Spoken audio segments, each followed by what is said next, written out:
النهارده 3 مارس. ايوه. ايه المناسبة النهارده 3 مارس؟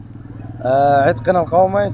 اللي هو يوم 3 مارس. ايه 3 المناسبة؟ مارس. ايه اشمعنى اليوم ده خلوه 3 مارس؟ عشان انتصر اهالي قنا على حمله نابليون بونابرت بتاعت الفرنسيين لما يغزوا الوجه القبلي.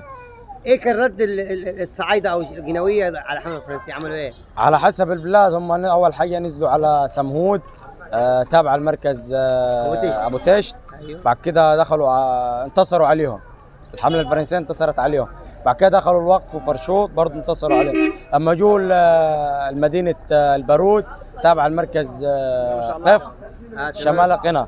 بعد كده راحوا ولعوا النار على ضفاف النيل عشان يقولوا ده البلد دي فيها وباء وفيها يعني امراض.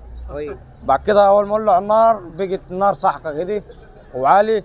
بعد كده راحوا هجموا عليهم، هم دوكم كانوا معاهم اسلحه ثقيله. ايوه. لكن بتوع البارود دول اللي هم تبع قفط دول هجموا عليهم بالعصا والنبوه. ايوه وانتصروا عليهم. وانتصروا عليهم. واختاروا اليوم ده بقى عيد قنا. عيد قنا كان يوم 3 مارس. شكرا لك، برافو عليك. عشان كده جينا رجالي بنجيب رجال.